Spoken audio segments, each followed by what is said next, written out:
Hi, this is Vishal Surya, TRS, register number 698. So along with my teammate Maddi, Jain, Nitin, register number 723. We are from CSE Core J2. So today we are going to talk about the various topics related to IoT, and the topics are Python Web Application Framework, Django Web Framework, AWS for IoT, System Management with NetConf and YANG.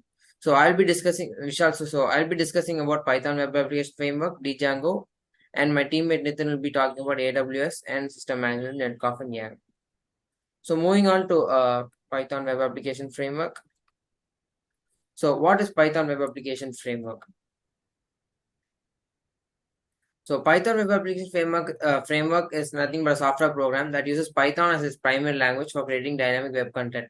As we all know, Python is a high-level language, and it has various useful features like large standard library, versatility, portability, and integration with web development, automation, scripting, and ease of learning.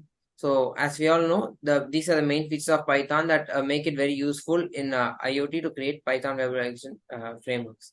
So these applications basically run on web servers and generate web pages dynamically in response to the user requests.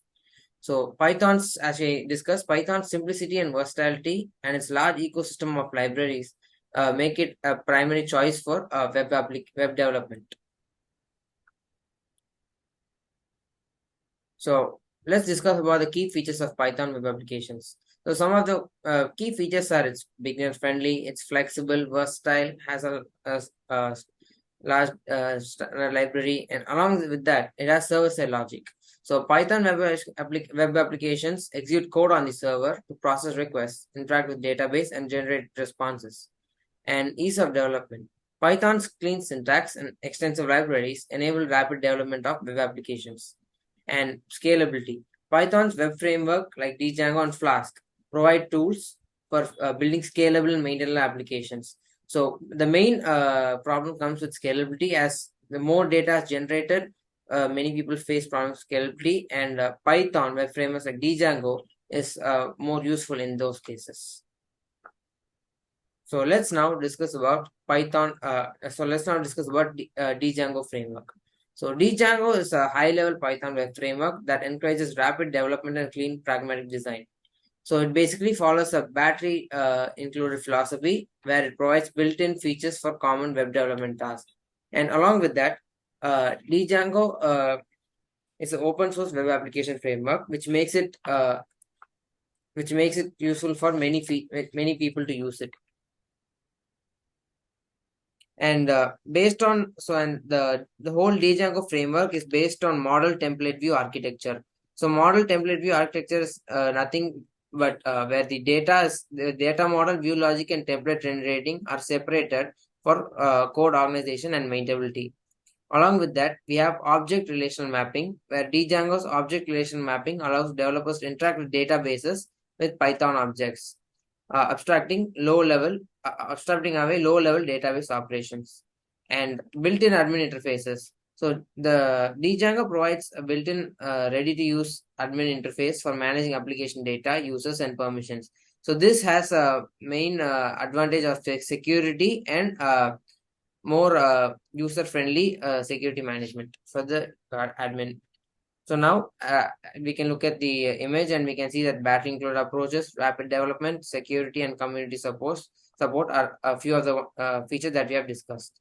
So now moving on to AWS, my team and Nitin will talk about it.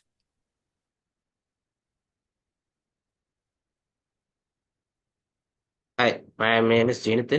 I am from J2 class. I'll be explaining about integrating AWS for IoT devices.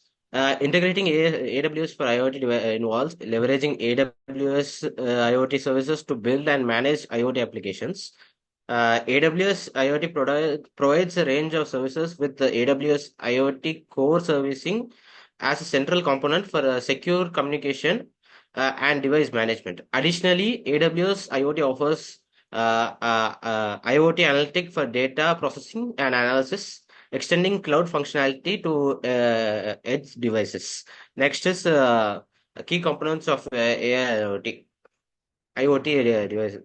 offers additional capabilities, analyzing IoT data, extending functionality of edge devices, manages communication between devices and cloud, supporting MQTT or HTTP and WebSocket protocols. Next is uh, Netcom and Yang. On the other hand, NetConf and YANG are protocols used for network management.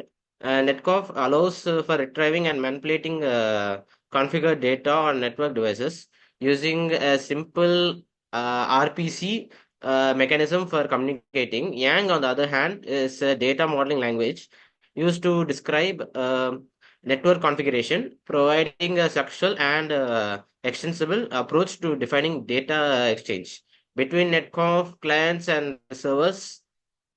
Next is usage utilizing NetConf for system. Offers structured configuration management, standardized data models, and programmatic device interactions. With NetConf, you can make secure configurations changes, while Yang provides a common modeling language for the device capability. Example for of task includes provisioning updates and monitor NetConf and Yang streamlines network management, ensuring consistency and efficiency. Thank you.